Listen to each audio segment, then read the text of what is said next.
Single dad waiter gets yelled at by billionaire. CEO, what he says. Next, freezes the entire internet. I don't take orders from people who don't know what they're really hungry for. The words weren't shouted. They weren't even sharp.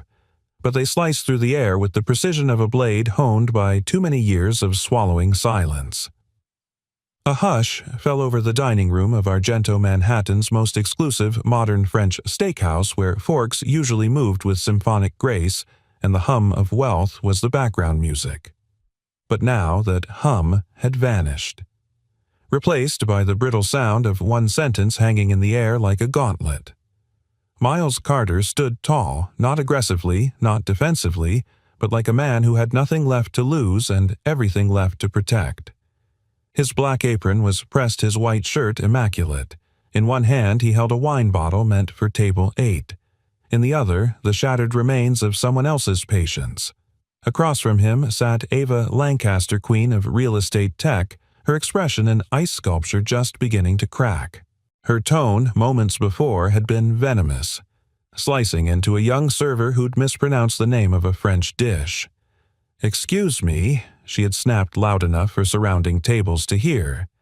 "If you can't speak with precision, why are you speaking at all?" The boy, no older than 20, had turned a shade too pale for his age. He stammered, tried to recover, and then fled. Miles had seen it happen dozens of times in a dozen restaurants. Power used like a fist, but tonight something in him snapped and he stepped forward. Now Ava was staring at him with eyes that could probably freeze lava. "I didn't ask for your opinion," she said, voice like glass. "No," Miles replied calmly. "You asked for respect without offering any in return." The entire restaurant had fallen under a spell the kind only real tension can conjure. A man at the next table lowered his napkin. A woman by the window put down her wine. Even the pianist in the corner let his fingers slip off the keys, holding his breath like the rest of them.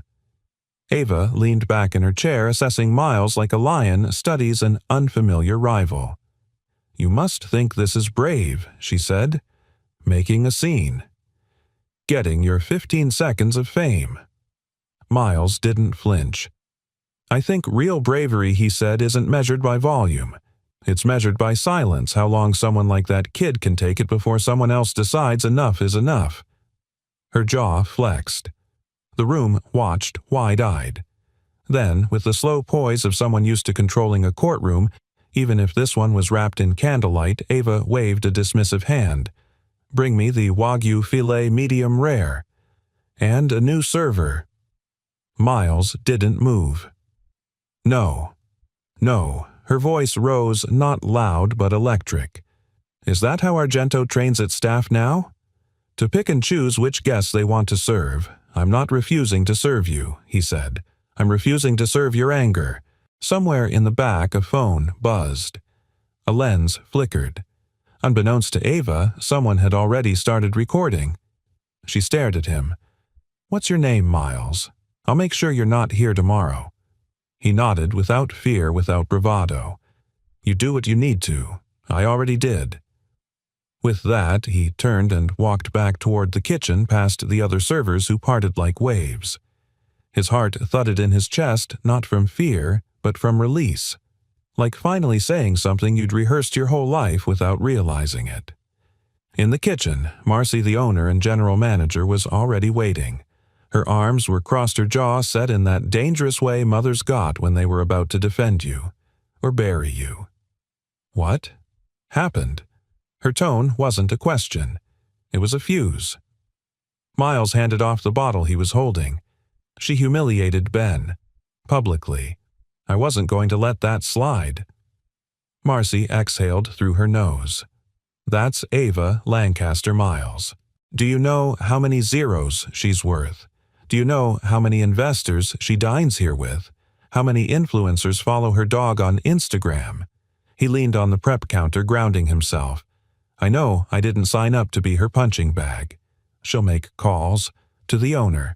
To Yelp. To God if she thinks it'll help. I'm not saying you were wrong. I'm saying you picked a battle with a woman who doesn't lose." Miles met her eyes. I'm raising a daughter. I don't want her to grow up thinking money gives you the right to humiliate people." That stopped Marcy for half a second. The part of her that was manager flared with dread. The part of her that had once been a waitress in a cheap diner nodded, slowly remembering. "I'll talk to her," she said. "But Miles, be ready for fallout." Later that night, the buzz began. The video, the confrontation, was clipped, edited, and hashtagged. Within hours, it was on TikTok, Reddit, and Instagram. Waiter tells off billionaire CEO in Manhattan steakhouse. He didn't take her order. He took a stand. Some called him a hero. Others called him unprofessional. The comment section became a battlefield between corporate apologists and hospitality veterans. Miles didn't read it. He was too busy washing Ella's dishes, helping her finish a diorama of the solar system, and brushing her teeth while she told him a story about a class hamster named Buttons. Only after she was asleep, her tiny hand still clinging to his shirt, did he check his phone. There it was. Dozens of texts, missed calls, emails from reporters he didn't know and people he hadn't spoken to since college. And one message from an unknown number. "You think you're noble. You're not. Enjoy the attention while it lasts." A.L. Miles stared at it for a long moment. Then he locked his phone, placed it face down on the nightstand, and whispered into the dark, "I didn't want attention.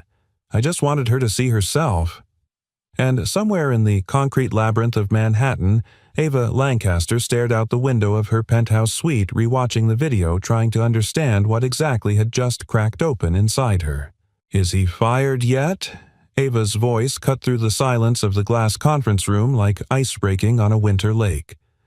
Across the table, her legal counsel, her publicist, and her VP of operations exchanged glances, each one silently nominating someone else to speak first. No one dared. She was tired, not just physically, not just from the jet lag of a red-eye trip to San Francisco to meet with restless investors. She was tired in her marrow, the kind of exhaustion that came from fighting on too many fronts for too many years. The video had been sent to her before she even boarded the plane back. A single minute and 12 seconds. A waiter, calm as rain, refusing to be steamrolled. Her own voice, sharp and clipped, unmistakably cruel. She watched it once, then again, then again. It wasn't just that the internet was erupting. She could handle that. She had weathered media storms before. But this was different. She wasn't being criticized for a failed product launch or an internal leak. This was her.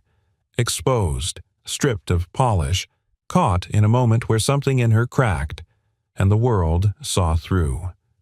Her publicist finally broke the silence. "Ava, it's not great. The video's been reposted over 2 million times in 24 hours. The hashtag, he didn't take her order, is trending on 4 platforms. There's even a remix with trap music and a merch line." Ava didn't blink, and we suggest issuing a controlled statement. Apologize for the incident, take responsibility, and frame it as stress under pressure. Humanize the situation. Maybe mention your parents, or your nonprofit work. "I don't have a nonprofit." "We could start one," her assistant chimed in too eagerly. Ava turned to her VP of Ops. Nick Haynes leaned back, threading his fingers together. Always the smooth one. Always prepared. The kind of man who'd smile at a funeral and walk out with the will. "It's a blip," he said. "But it came at a bad time. With the IPO so close, the board is jumpy. Investors are nervous. If this lingers, they might demand a leadership statement. Or change." Ava narrowed her eyes. "You mean my leadership?" Nick offered a diplomatic shrug. "It's politics. Optics. You built this company from nothing. But perception drives valuation, and right now, you're the woman who made a server a hero by being a villain." She hated how easily he said that. Hated that it wasn't even wrong. But more than that, she hated that she couldn't stop thinking about what that man Miles had said. "I'm refusing to serve your anger. Not your order. Not your tone. Your anger." He'd named it, laid it bare in front of the world, and she hadn't had a single word to follow it up with. Back in Queens, Miles sat at the kitchen table long after Ella had gone to bed. The dinner dishes were done homework, packed lunch prepped for tomorrow. The quiet was a strange luxury, something most single parents didn't get enough of. He stared at his phone again, scrolling past articles, memes, a clip of him with subtitles in Spanish. He didn't feel like a hero. He felt exposed. He hadn't meant to go viral, hadn't meant to challenge power. He just couldn't stand by and let that kid be torn apart by someone who clearly had a storm going on inside her. He sipped lukewarm coffee and muttered one sentence. That's all it took to burn down the quiet. A message pinged. This time, not from a stranger. It was from Marcy. Come in an hour early tomorrow. We need to talk. Bring your apron, just in case. Just in case, he repeated aloud. That was code for your fate isn't sealed yet. The next day, Miles walked into Argento with his head high but his gut twisted. Marcy met him in the back office, closing the door behind her. She looked tired, more so than usual. You're still here, she said, so that's something. Miles gave a tired smile. Not a glowing endorsement, but I'll take it. She didn't smile back. I had a call from Ava Lancaster's people. His back stiffened. She didn't demand you be fired, didn't threaten to sue, just said she'd be watching the way we manage reputational risk moving forward, which in rich person speak is a code for I'm not done with you, so you are firing me. No, she said, because I watched that video too, and you didn't scream, you didn't shame, you held a line the rest of us forgot was there. A beat. Then her voice softened. She was brutal. But you didn't hit back. You offered a mirror. Miles looked away. Didn't feel noble. It rarely does, she said. But it was. And people felt it. He nodded. So what now? Marcy leaned in, elbows on the desk. Now you keep doing your job, but be ready. This story isn't done. She'll come back. Women like that don't like leaving loose ends. Miles paused. She looked like someone who hasn't cried in years. Marcy raised an eyebrow. You planning to fix her? He shook his head slowly. I think she's already cracked. That night, Ava stood at the window of her penthouse overlooking Manhattan's skyline, bright, unbothered, indifferent. She had turned down interviews, ignored PR drafts, let calls go to voicemail. Instead, she rewatched the video again. Not her part, not the tirade, just him. That calm voice, that steady gaze, that one line that refused to serve her anger. It wasn't what he said that haunted her. It was why it hit so hard, because deep down in a place she hadn't let light touch in years, she knew he was right. The storm didn't come with thunder. It arrived in heels. Ava Lancaster stepped through the entrance of Argento on a Tuesday evening, the kind of night where the city felt hushed and thoughtful. Her heels clicked against the marble floor with the rhythm of someone who was used to owning rooms and knew how to reclaim one she'd lost. Marcy spotted her instantly from across the bar and stiffened. The maitre d' swallowed hard, glancing around for Miles. Ava didn't announce herself. She didn't bring security assistants or the usual armor of influence. Just a structured navy coat, a tight ponytail, and eyes that could still cut glass. I'd like a table, she said, voice calm, measured. For how many? The maitre d' asked cautiously. One, she replied, then added, and if he's working, I'd like Miles to serve me. In the kitchen, Miles had just plated a sea bass when Marcy poked her head in. She's back, she said. He didn't need to ask who. She asked for you, she added. He didn't flinch. He simply wiped his hands, straightened his apron, and said, table number. She was already seated when he arrived, reading the menu with a faint air of detachment, like the food was a formality. Good evening, Miles said quietly. Ava looked up the menu, lowering slowly. For a heartbeat, their eyes locked. No cameras, no audience, just two people standing in the wreckage of a viral moment neither of them had expected. Good evening, she echoed. Miles waited. She didn't speak, didn't apologize, just closed the menu with the finality of someone making a choice. I'll have the steak frites, medium rare. No substitution, she said. Then, almost as an afterthought, in a glass of whatever red wine you'd recommend. I trust your judgment. He raised an eyebrow slightly. Do you? Ava didn't smile, but something behind her eyes flickered. Let's call it an experiment. He nodded and stepped away. When he returned, she was no longer looking at her phone or the menu. She was watching the room. Busy night, she said as he poured the wine. Always, Miles replied. People still eat even when the internet's on fire. She took a sip. Then, almost reluctantly, I didn't come here to argue. I didn't think you did. She studied him. You're calm. Still, he offered a faint smile. Stillness isn't the absence of fire, it's knowing where to set it. That made her pause. She set down her glass fingers, brushing the stem. You said something the other night. About not serving my anger. I did. She leaned forward, elbows on the white tablecloth. You could have embarrassed me, escalated, said something cruel, but you didn't. Why? Miles met her gaze. Because I've been on the other side of that table, and I've been the one holding the anger. Neither side feels good, but only one of them gets to choose what happens next. Ava let those words settle. The kind of silence between them wasn't awkward, it was earned. The quiet that follows after two people decide not to hide anymore. She exhaled, then looked down at her napkin. I wasn't always like that, she said quietly. The woman in that video. I built everything by being harder than what tried to break me. Somewhere along the way, I think I froze over. Miles didn't interrupt, didn't rush to reassure her. He simply listened, and in that she found something far rarer than forgiveness, respect. I grew up in foster care, she continued, surprising even herself. Learned early that people listen to money, not pain. So I chased one to silence the other. I thought it was working until you didn't flinch. She looked up at him again. Why didn't you? Miles took a breath. Because I wasn't seeing a monster. I was seeing a mirror. And sometimes, the only way to break a pattern is to not react to it. Ava blinked, caught off guard. You always talk like that. He chuckled softly. Only on Tuesdays. Their conversation paused as the food arrived. Miles placed her steak gently before her, noting she didn't reach for her phone to photograph it. Another surprise. She took a bite, chewed thoughtfully. Perfect, she said.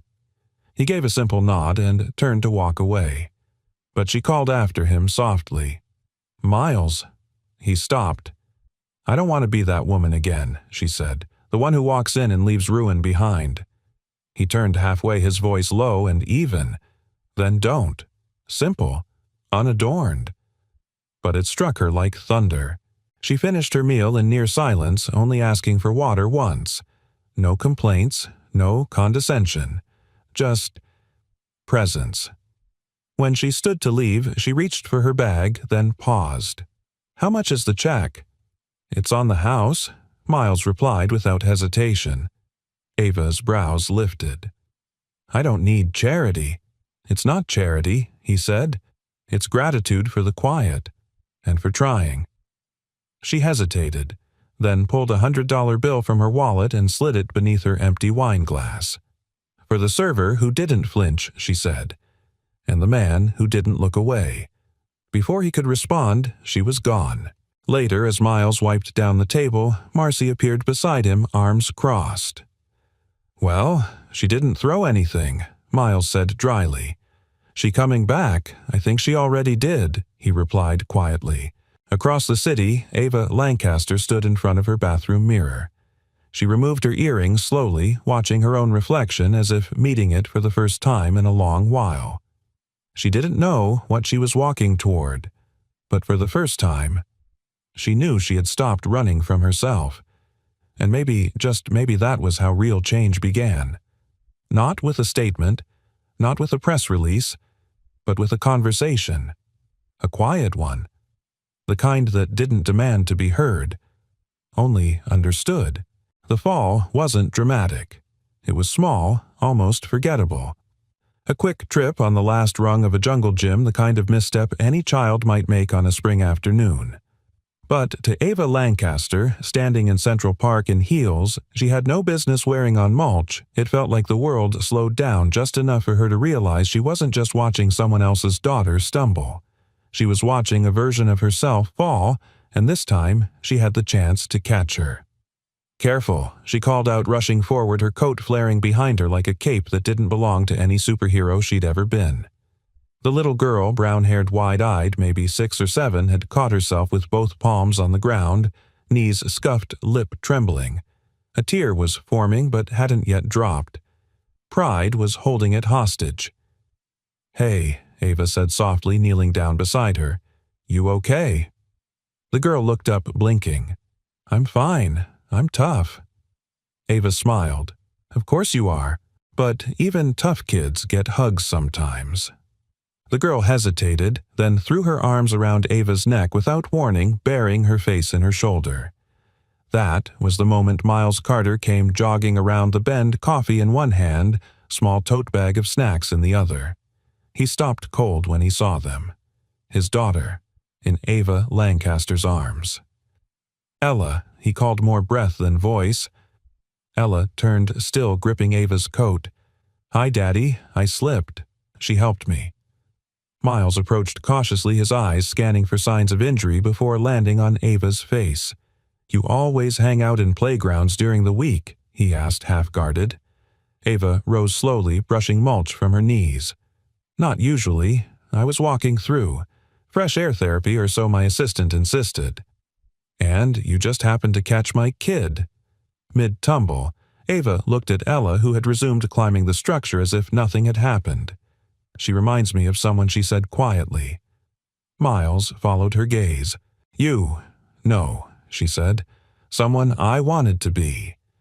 There was a pause, the kind that opens doors if you let it. Miles gestured to a bench nearby. "You're already here. Want to sit for a bit?" They sat in the shade, watching Ella climb and swing with the wild joy of a child who trusts the ground will always catch her. Ava watched too, her arms folded. "I haven't been to a park since I was 15. "Why's that?" she thought for a moment. "Parks are where kids feel safe. I stopped feeling that way a long time ago." Miles said nothing, just sipped his coffee and waited. "I was in and out of 6 homes by the time I was 11, she finally said. "Bounced around like an overdue library book no one wanted to check out. I learned quick, be useful, be silent, be sharp." Miles nodded slowly. "And build a fortress." She glanced at him. "You say that like you've seen one before. I built one too. Not as tall maybe, but just as lonely." There was something in the way he said it, without pity, without performance, that made Ava's breath catch, like he wasn't trying to impress her or fix her. He just was. "I used to be a teacher," he added. "History, 9th grade, before everything changed." She tilted her head. "What happened?" He looked at Ella. "Life. Wife got sick. Bills piled up. I left the classroom, found shift work. Waiting tables let me be near her during chemo. After she passed, I never went back." Ava blinked. "You gave it all up?" He shook his head. "No, I traded it. For her." He gestured toward Ella. Not a loss, just a different kind of legacy. For the first time, Ava had no comeback. No armor, no quip, just a silence that felt safe. Ella came bounding over, cheeks flushed. "Can we get ice cream?" "Daddy, please," Miles smiled. "Only if you promise not to fall off the monkey bars again." "I didn't fall. I slid with style," she declared. Ava laughed. The sound surprised even her. "You want to join us?" Miles asked. Ava blinked. "For ice cream?" "Sure. You saved her from a scraped knee. You've earned at least a scoop." She hesitated. "I have conference calls. They'll still be there," he said gently. "But she won't be 6 forever." That line landed. Soft, but true. Ava stood brushing off her coat. "I haven't had ice cream in 5 years." "Then you're overdue," Miles replied, rising. Ella grabbed each of their hands, Ava on the left, Miles on the right, and pulled them toward the cart like she'd done it 100 times. Ava looked down at the small hand gripping hers and felt something shift, something quiet and terrifying and beautiful. Trust. It had been a long time. As they sat on a park bench with dripping cones and sticky fingers, Ava looked over at Miles. "Why are you like this?" she asked. He raised an eyebrow. "Like what kind? Patient. Steady." "I keep waiting for the other shoe to drop." He thought about it. "Maybe I lost the other shoe a long time ago. Now I just walk different." She stared at him. "That might be the most poetic thing anyone's ever said to me over pistachio ice cream." He grinned. "Don't give me too much credit. I'm usually more eloquent over coffee." She was about to respond, but Ella interrupted, smearing chocolate on her chin. "Miss Ava." "Yes. I think you should come to our pizza night on Friday. Daddy always burns the crust, but we pretend it's fancy." Ava looked at Miles, startled. He shrugged. "You're welcome, if you want." She didn't answer right away, but she didn't say no. And that was more than enough. The smell of slightly burnt crust filled the tiny apartment like a loyal dog, uninvited but oddly comforting. Ava Lancaster stood awkwardly near the kitchen counter, arms crossed over her chest as Miles slid the homemade pizza from the oven onto a battered baking sheet. The crust was indeed charred at the edges, and the pepperoni had retreated to one side like it was fleeing a crime scene. Ella clapped. "It's perfect." Ava raised a skeptical brow. "Is this normal?" Miles looked over his shoulder and smirked. "This is tradition. Every Friday night, one overcooked pizza, one undercooked movie, and a dad who pretends to know what he's doing."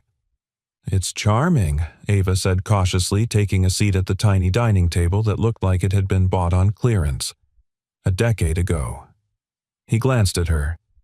"You can say pathetic." "We're not fancy here." "No," she said more softly this time. "You're real." It wasn't a compliment. It was a confession. Ella handed her a paper plate like it was fine china. "We have 3 rules on pizza night," she declared. "Oh," Ava asked, genuinely curious. "And what are they?" Ella held up 3 fingers like she was reciting sacred law. 1. You have to try at least 1 bite, even if it's black. 2. You can't check your phone. And 3. You have to laugh, at least once, even if it's a fake laugh. Ava blinked. The last rule hit her square in the chest. Miles leaned in. "Ella made them up when she was 4. I just enforced them." Ava set her phone face down on the counter, then picked up a slice with visible hesitation. "All right, I'm in." They ate. They laughed. Ella made sure of it. The pizza was terrible in a way that made it somehow better, and Ava found herself enjoying the imperfection of it all. Midway through the movie, an animated feature involving a hyperactive llama and an accidental time machine. Ava excused herself to the bathroom. That's when she saw it. The porcelain sink had a crack down the side. The mirror above it was flecked at the corners. The cabinet door hung slightly crooked, and on the shelf, wedged between children's toothpaste and off-brand lotion, was a framed photo of a woman with a soft smile and kind eyes. Miles stood beside her, looking impossibly young with a baby on his shoulder who could only be Ella. Ava picked it up. The frame was chipped. The photo faded. But something about it made her knees weaken. She was still holding it when Miles appeared behind her in the hallway. "That was Sam," he said quietly. Ava turned startled. She was beautiful. She was everything Miles said. Smart, patient, brave. Cancer didn't take her fast, but it took her completely. He didn't speak with bitterness. Only reverence. The kind of love that doesn't fade, only changes shape. Ava looked down. "You kept her in here." She hated the bathroom, he said with a small smile. Said it was too cold, too clinical. "So I put her here to warm it up." Ava swallowed hard. "You still talk about her like she's in the next room." Miles shrugged. "She's in every room." There was a pause. Then Ava said something she hadn't meant to say aloud. "I don't think I've ever been loved like that." Miles met her gaze unflinching. "Then the people who've known you didn't look hard enough." The silence that followed wasn't uncomfortable. It was full, heavy with truth and healing. Back in the living room, Ella was fast asleep on the couch, one leg dangling off, surrounded by empty plates and a half-eaten cookie. Ava watched her for a long moment. "She trusts so easily," she murmured. Miles nodded. "I try to keep it that way. The world will teach her caution soon enough. I want to delay that lesson as long as I can." Ava sat beside him, voice quieter now. "I never got that. What the space to just be a kid. I was solving adult problems in a child's body, smiling to survive, sharp-tongued because it was the only weapon I had." "You still smile to survive," he said gently. She turned to him, surprised. "You noticed?" He nodded. "I've worn that smile. It's the one that hides a wound so well even you forget it's bleeding." Ava looked away. "I've built everything I have from nothing. Every inch of success came from being 10 steps ahead, from not feeling, not flinching. And now I sit here in a tiny apartment with bad pizza and a child who barely knows me. And I've never felt safer." Miles didn't speak. He reached for her hand instead, calloused fingers brushing against her manicured ones. "Sometimes," he said, "safety doesn't come from walls. It comes from being seen and still being let in." Ava gripped his hand a little tighter. "What do you see when you look at me, Miles?" He didn't hesitate. "A woman who's tired of being strong all the time and doesn't know how to ask for softness." She didn't cry. She wasn't ready for that. But something shifted. Something cracked quietly like porcelain deep inside. And this time, she didn't try to glue it back together. As she left that night, Miles walked her to the door. She turned to him, suddenly unsure. "Was I okay? I mean, tonight?" "You didn't check your phone," he said. "You laughed. You ate burnt crust. I'd say you passed." She gave him a small crooked smile. "Maybe next time I'll bring dessert." He leaned against the door frame. "Only if you stay for it." She hesitated, and then nodded. Just once. But it was everything. The boardroom didn't smell like home. It smelled like fear, masked in eucalyptus diffusers and catered lunches, sterile, curated, and entirely void of warmth. Ava Lancaster sat at the head of the table, posture straight, lips painted in a shade of unyielding control. Around her were 10 men and 2 women in tailored suits, their pens clicking like metronomes of passive aggression. The screen at the far end displayed the words no CEO ever wanted to see. Q2 forecast, revised downward. Nick Haynes, her ever-composed VP of Ops, cleared his throat. There's no way to sugarcoat it. The viral video dented trust. Corporate clients are stalling deals. Brand sentiment dropped 23% in a week. Ava didn't blink. "We don't run on sentiment. We run on solutions." That may be said, Margot Levine, the newest board member and an ex-CFO of a billion-dollar hedge fund, but we're weeks away from the IPO. Investors want a face they can trust. Right now, that face is controversial. There it was, said with a smile coated in honey but sharp enough to draw blood. Ava folded her hands. "Let me guess. You want me to step down?" "We want the company to succeed," Margot replied. "Whether that's with you or a more neutral figurehead, that depends on how you handle this." Ava's heart pounded not with fear but with rage, so precise it felt surgical. She had built this company from her kitchen table with nothing but blistered fingers and nights no one saw, and now a single moment, a single human moment, threatened to wipe it away. She stood slow and deliberate. "You want me to play soft? To apologize in a press statement crafted by a consultant who's never missed a meal? But what if I told you I'm already doing the work, the real work?" Margot's brow lifted. "Meaning, I'm rebuilding trust," Ava said.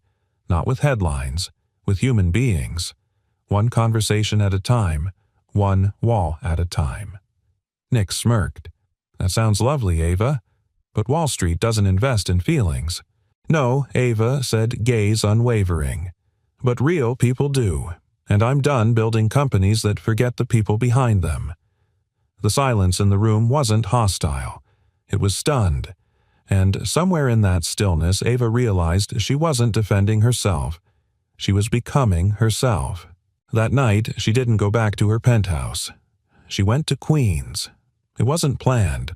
Her car just turned. She stood outside Miles' apartment door pie box and hand heart hammering in her chest like a drumline before a verdict. When he opened the door, he blinked at her. "You brought dessert." "I brought apology," she said, "but it comes in tiramisu." He stepped aside. "Then you better come in. We don't turn away redemption baked in layers." Inside, Ella was coloring at the kitchen table, humming a Taylor Swift song and munching on apple slices. When she saw Ava, her face lit up. "You came back," Ava smiled. "I made a promise, didn't I?" Ella beamed. "I saved a seat." She had. A folded dish towel marked the spot beside her. Ava sat down feeling something unfasten inside her. Dinner was leftovers and laughter. Dessert was soft sweet and eaten too fast. After Ella went to bed, Ava lingered in the doorway of her room, watching as Miles tucked her in, brushing a curl from her forehead. "She's magic," Ava whispered. "She's what keeps me honest," Miles said.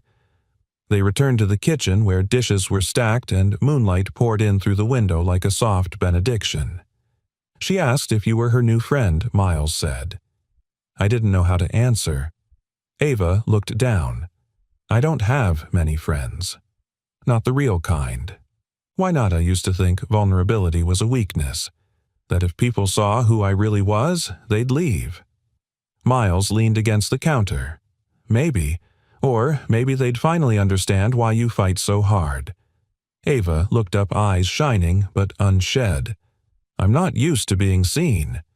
"You are now," he said, "whether you're ready or not." She moved toward him slowly, as if afraid any sudden motion would shatter the quiet safety between them. "I had a board meeting today," she said. "They tried to push me toward resignation." His jaw tightened. "Are they insane?" "No," she said. "They're scared. I was, too, until recently." She reached for his hand, brushing her thumb over the calluses. "You and Ella. You reminded me what real strength looks like. It's not cold or sharp. It's warm. It's messy. And it shows up anyway."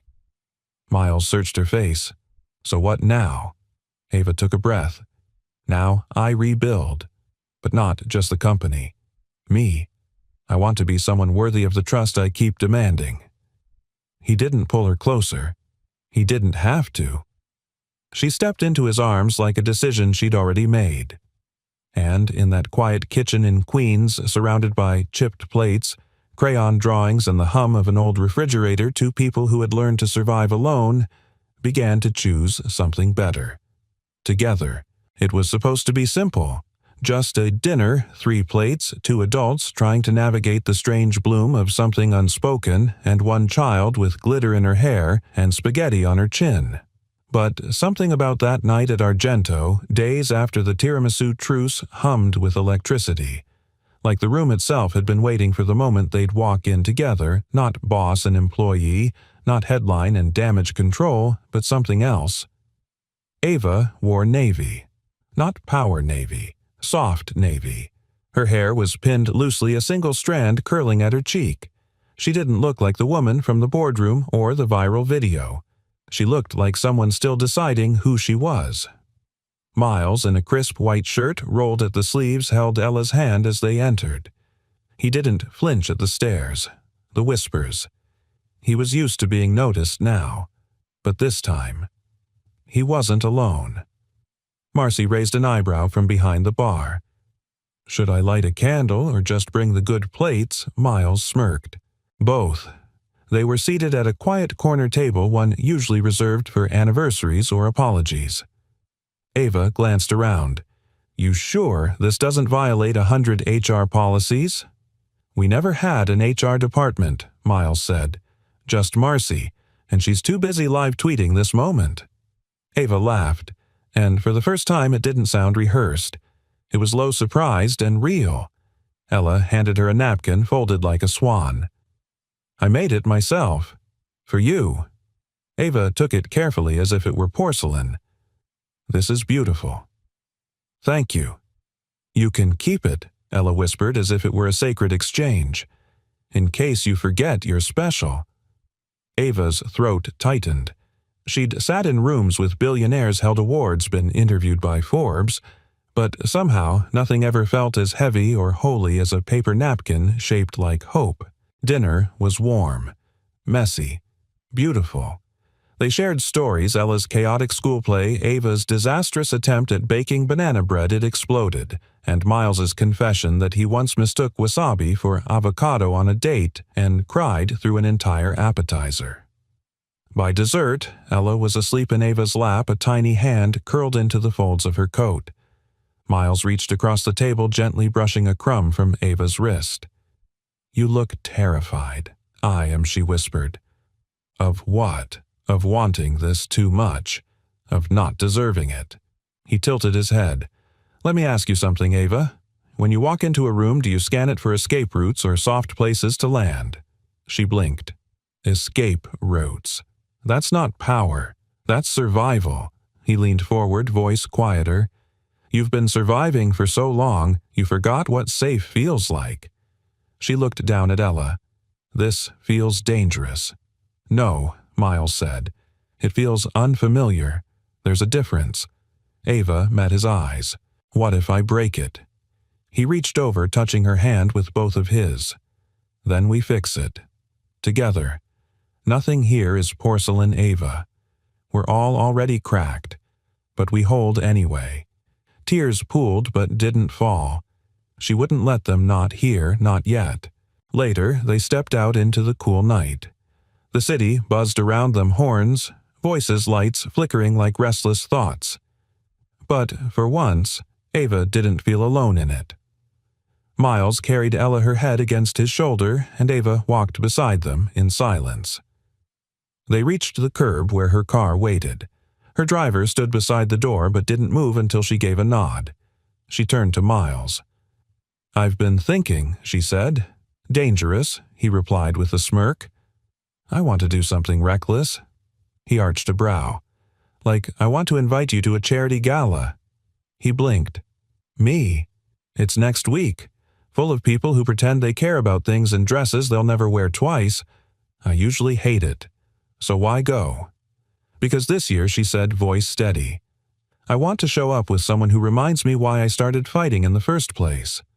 Miles didn't answer right away. "Then, Ava, I'm a waiter from Queens. I don't own a tux. I've never been to anything that required RSVP or valet." She stepped closer. "You stood in a viral hurricane and didn't flinch.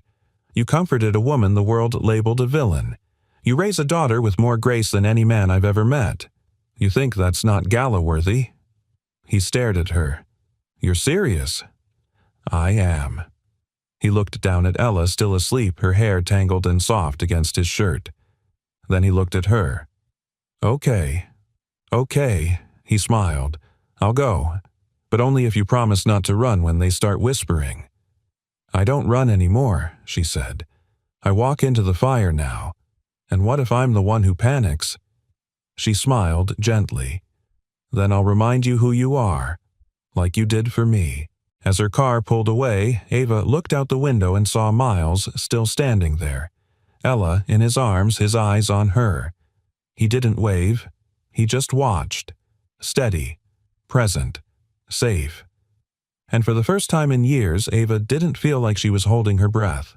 She felt ready. For what came next. For the fire. For the faith. For the kind of love that didn't arrive in perfection but in persistence. The chandelier overhead dripped crystal like frozen fire. The ballroom was a living portrait of opulence, men in tuxedos, women in gowns that whispered secrets with every step. Music floated from a string quartet in the corner, the kind of music that didn't fill a room but curated it. And in the middle of it all, Miles Carter stood very still. His tux rented and a bit snug in the shoulders wasn't the problem. It was the mirrors, so many of them reflecting versions of him that didn't belong here. "You okay?" Ava's voice came from behind him, soft and certain. He turned and lost his breath. She wore midnight deep clean and unadorned. No sequins, no shimmer. Just one off-the-shoulder line and a neckline that left little room for doubt she had never needed sparkle to command a room. He stared. She smiled. "You clean up nice." He started, but couldn't quite land the sentence. "You look like power wrapped in silk." "Good," she said, stepping beside him, "because I'm going to need it." They made their way through the ballroom like a slow-motion ripple in a perfect pond. Eyes followed them first in curiosity, then in recognition. Some whispered. Some stared outright. And still. Ava didn't flinch. "Remind me why I agreed to this," Miles murmured. "Because I asked," she replied. "And because part of healing is walking straight into the place that once made you small." He took a breath. "Well, this place is doing a great job of that." "You don't look small," she said, looping her arm through his. "You look like the only person here who remembers how to breathe." Dinner was served. Speeches began. And then came the auction. Each year the gala raised millions through absurdity private jets for a weekend vineyard tours with celebrity chefs' paintings that were half canvas, half ego. But this year's centerpiece, a dinner with Ava Lancaster. Priceless, limited to one bidder. All proceeds to children's literacy. The MC in a tux that sparkled raised the mic. "Ladies and gentlemen, for the first time ever, Ms. Lancaster has donated herself to the cause." A private dinner anywhere in the world, any topic on the table except maybe table manners. Laughter. Ava rose, took a brief poised bow, and sat back down. Miles leaned in. "You didn't tell me about this." "I didn't know until an hour ago." Nick added it as a surprise. "And you're okay with being auctioned off?" She shrugged. "If it helps kids read, I'll survive a steak and small talk." The bidding began. 10,000, 20, 35, a woman in red, a hedge fund manager, a tech bro in Italian shoes. The room swirled in wealth and ego. Then from the back quietly but clearly came another voice. 100,000 Miles said. The room stilled. Ava turned, stunned. Miles. He didn't look at her. He looked at the MC. $100,000.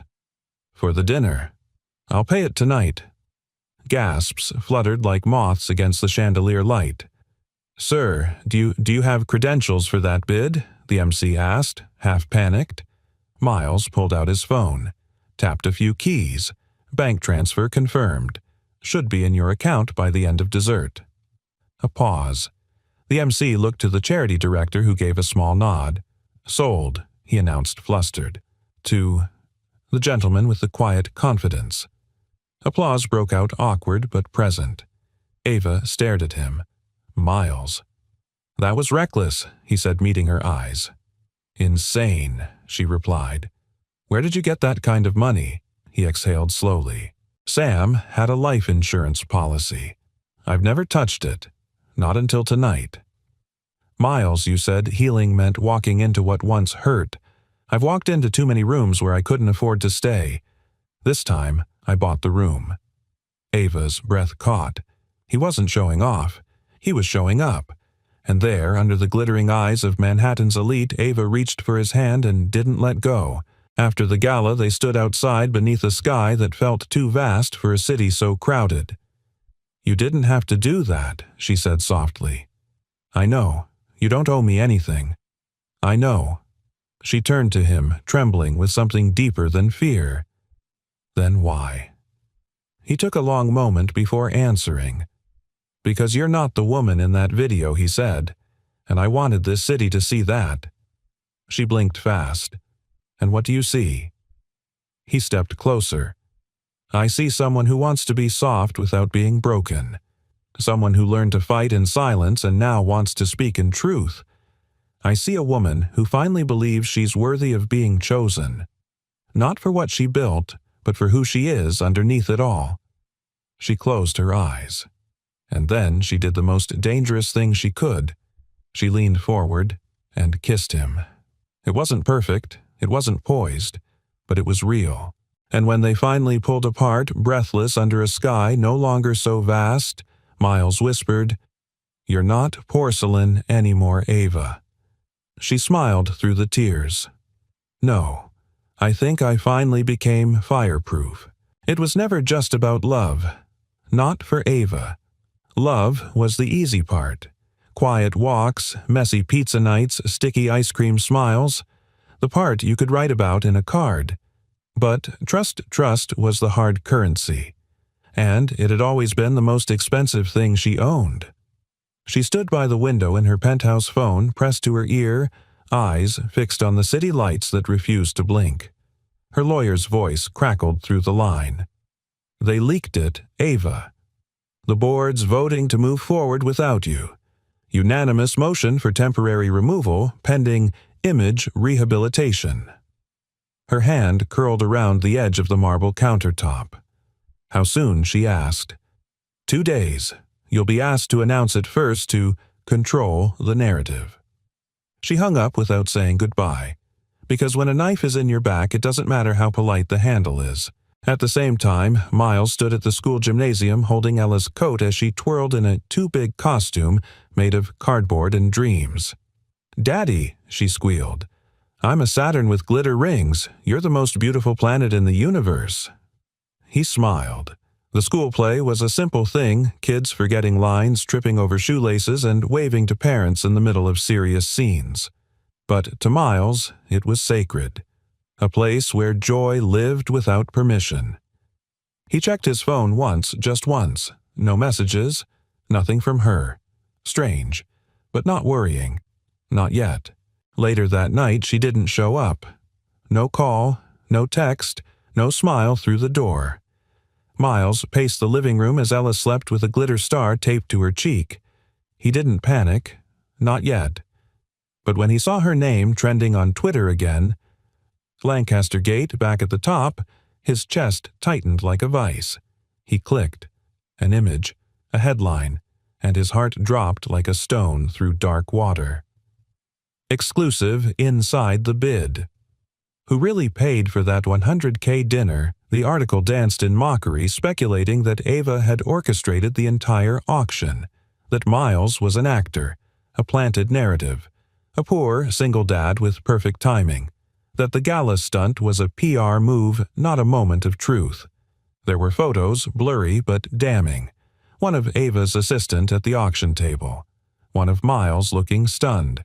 And, worst of all, a quote from a former board member who suggested Ava had scripted her redemption arc. Miles read the words over and over until they stopped making sense. Then he turned off the phone and sat in silence. The next morning, Ava came to his door. Eyes hollow, coat unbuttoned, no makeup, just her. He opened the door slowly. She stepped inside like someone returning to a battlefield that used to be a home. "I didn't know it was going to break like that," she said.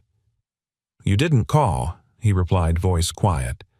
"I thought if I could fix it before you saw." He shook his head. "Don't do that."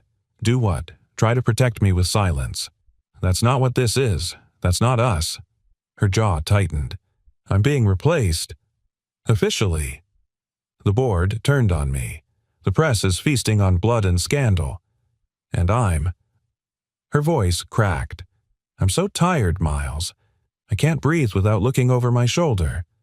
He studied her for a long moment. "So tell me the truth." "I didn't orchestrate that night," she said. "You weren't part of a script. That bid..." It blindsided me. I was terrified and awed, and God, Miles, I needed it to be real. He stepped closer. "Was it?" She nodded. "The only real thing in my entire career." But he still hesitated. Not because he doubted her, but because a lifetime of abandonment taught him not to run toward fire, even if someone swore it wouldn't burn this time. "Ava," he said, voice low, Do you want to win or do you want to heal? Because they're not always the same road. She stared at him. I want both. He touched her face gently. Then we walked together. But this time, no armor. No headlines. Just you. Just me. And what if I lose everything? He smiled softly. Then we start again. From real. Not from power. That night, Ava called a press conference. No consultants, no PR team. Just her. At a folding table in front of a dozen microphones, she told the truth. About the video. The man in the diner. The auction. The bid. The way love arrived in broken pieces she hadn't asked for and how for once she hadn't pushed it away. I've built an empire, she said. But the thing I'm proudest of is learning how to fall and still let someone hold me. No spin, no script, just the sound of a woman finally choosing transparency over triumph. And somewhere in Queens, Miles watched it live. Ella curled beside him, already asleep. And for the first time, he didn't feel like a supporting act in someone else's story. He felt like the reason it had changed course. Rain fell on Manhattan like an exhausted confession, steady, soft, and full of things no one had the strength to say. Ava sat on the edge of the fountain outside Lincoln Center, her heels abandoned beside her toes, dipped into the cold water like she was trying to remember what still made her feel human. The press conference was over. The backlash had run its course, and the silence that followed wasn't peace, it was grief. She had stepped down from her company, not forced, chosen. She'd walked away from the building she'd built, her name still on the glass but no longer at the helm. Her legacy intact but her future uncertain. It should have felt like failure. But strangely, it didn't. It felt like a beginning. And she had no map. Footsteps approached. She didn't look up. She didn't need to. I figured I'd find you here, Miles said, sliding beside her on the stone ledge, his jacket already wet. She smiled faintly. How? You only come here when you need to feel small again. A beat. Then you've been watching me that long. Since the first moment you walked into that diner and didn't know how to ask for help, he said. You ordered silence, but your eyes screamed, rescue me. Ava blinked slowly. I think I kept building towers because I thought height would keep me from being hurt. Miles reached over and gently took her hand. And how did that work out for you? I still ended up on the ground, she whispered. He chuckled. Good. That's where the roots grow. They sat for a while in the kind of quiet that doesn't demand filling. Finally, she asked the question that had haunted her since the day she stepped away from power. Do you think I gave up? Miles shook his head. No. I think you chose differently. That's harder. Anyone can fight. It takes real strength to surrender the version of yourself that no longer serves you. She let that settle deep into her bones. Then said, I think I want to build again. But slower this time. Something small, something honest. No press, no projections. What would it be? She shrugged. Maybe a literacy nonprofit. Maybe community leadership training. Something that reaches the kids who never got to see someone like me walk into their neighborhood without a camera crew. Miles grinned. So, basically, you're going to save the world. But quieter this time. Ava bumped her shoulder into his. I'm thinking of starting in Queens. He tilted his head. You serious? She nodded.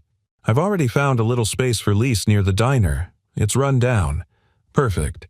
And what do you need? Volunteers? Patience. And she looked up at him. Someone who knows how to brew terrible coffee but shows up anyway. He laughed. Are you offering me a job or proposing I'm proposing something? She said, eyes glinting. I just haven't figured out the name yet. 1 week later, the doors opened. It wasn't a gala. No ribbon cutting, no fanfare. Just a white-painted door with a crooked sign that read, Chapter 1. Inside, mismatched chairs. A used bookshelf. A mural of a tree painted by neighborhood kids, every leaf a fingerprint. There was no corporate backing, just sweat laughter and a stubborn belief that broken things could still hold light. Ella stood at the front reading aloud from a dog-eared copy of Charlotte's Web to a circle of second graders. Miles was in the back fixing a wobbly table with duct tape and charm. And Ava. She sat beside a young girl named Lanny, helping her write her first sentence in English. It read, "My name is Lanny, and I am not afraid anymore." Ava's throat caught. She looked around at the room, its noise, its chaos, its joy. This wasn't an empire. It was something better. It was alive. Later that night, when the last kid had gone home and the lights dimmed to a warm hum, Miles pulled her close. "You know he murmured you were never porcelain." Ava smiled against his chest. "No, no," he whispered. "You were steel wrapped in velvet. And now you're soft by choice. That's the strongest thing I've ever seen." She pressed her lips to his. Gently. Surely. And in that moment, surrounded by books and chalk and dreams that didn't need validation, Ava Lancaster, once the most feared woman in the boardroom, became something she never knew she was allowed to be loved, trusted, free. It was a Sunday morning in Queens, the kind of morning that smelled like cinnamon rolls and second chances. Inside Chapter 1, the small literacy center that now pulsed like a heart in the middle of the neighborhood, sunlight poured through mismatched curtains dancing across a chalkboard that read in Ella's handwriting today's word, belonging. Ava sat at the back table sorting through donated books, her hair tucked behind her ears, a mug of terrible coffee growing cold beside her. The old her would have never let it sit. Now she let it cool. Some things were better when you stopped rushing. Across the room, Miles crouched beside a boy struggling to sound out the word strength. "It's okay to get it wrong," he said, voice soft. "Strength doesn't mean never falling. It means you keep trying even when it's hard." The boy looked up, like you and Ava Miles smiled. Exactly like that. Ava overheard, and something swelled in her chest, something not quite pride, not quite peace, but a quiet, blooming joy. Later that afternoon, they hosted an open house, nothing fancy. A table of cookies, some chairs, an invitation for neighbors to come see what they were building. People trickled in. Single moms, retired teachers, immigrant parents. Kids who'd once passed Ava on TV screens now saw her on the floor reading Green Eggs and Ham with goofy voices. She wasn't a CEO anymore. She was something better reachable. At dusk, the last guests filtered out. Ella dozed on a beanbag in the corner, a picture book open on her chest, her hair a messy crown of peace. Ava and Miles stood in the doorway looking out at the quiet street. "You ever think about that night?" Ava asked. "The diner," he said. She nodded. "The order you didn't take." He chuckled. "You mean the coffee I didn't bring to the table?" "That's the one." "I think about it every day." He set his voice a low hum. That one choice changed everything. Ava turned to face him fully. "You didn't serve me that night because you thought I didn't need more caffeine." "No," he said, "I didn't serve you because I saw something in your eyes. Something empty. And for the first time I realized not everyone powerful feels powerful inside." She blinked. "You were the first person to see through the glass." "I didn't just see through it," he said. "I waited behind it until you were ready to come out." Her voice caught. What if I had never come back? Then I would have kept pouring coffee, waiting for a different miracle. A long pause settled between them, warm, golden, unhurried. Then she said it, not like a question, but like a truth. She was finally brave enough to name, "I love you, Miles." He stepped closer, tucked a strand of hair behind her ear. "I've been loving you since you threatened me with a spoon." She laughed, teary-eyed. "That was my worst day, and it gave me my best one." That night, after Ella had been carried upstairs and tucked beneath blankets that smelled like lavender and library books, Miles found Ava in the tiny kitchen barefoot, wearing one of his old shirts, humming a tune he didn't know but wanted to memorize. He leaned on the doorway. "You know, There's still one order I haven't taken." She turned. "Oh." He reached into his pocket, pulled out a small velvet box. Ava's breath hitched. Inside wasn't a diamond. It was a silver ring shaped like a tiny book, its spine etched with the words, "Begin again." He said nothing. He didn't have to. She walked to him, slow certain, and slid the ring on her own finger. Then kissed him with the kind of promise that didn't need paperwork to be binding.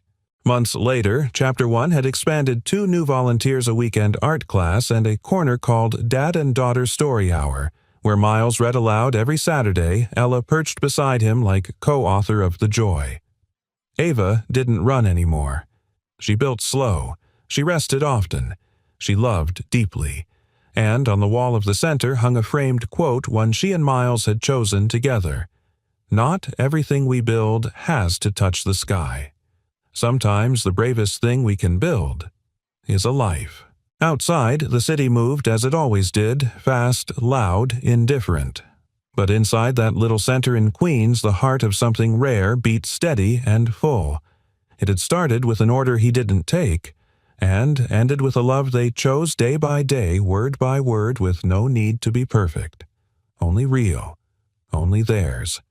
The end. And maybe that's how love truly begins. Not with grand gestures or perfect timing, but with a choice. To stay. To believe. To build something beautiful from what was once broken. If this story moved you, if it reminded you of someone you love, or a moment when life gave you a second chance, I'd love to hear your thoughts. Tell me in the comments, where in the world are you watching from? And if stories like this speak to your heart, make sure to subscribe to the channel so you never miss the next chapter of hope, healing, and humanity. Thank you so much for spending your time with us. Until next time, stay kind, stay brave, and keep believing in the power of love.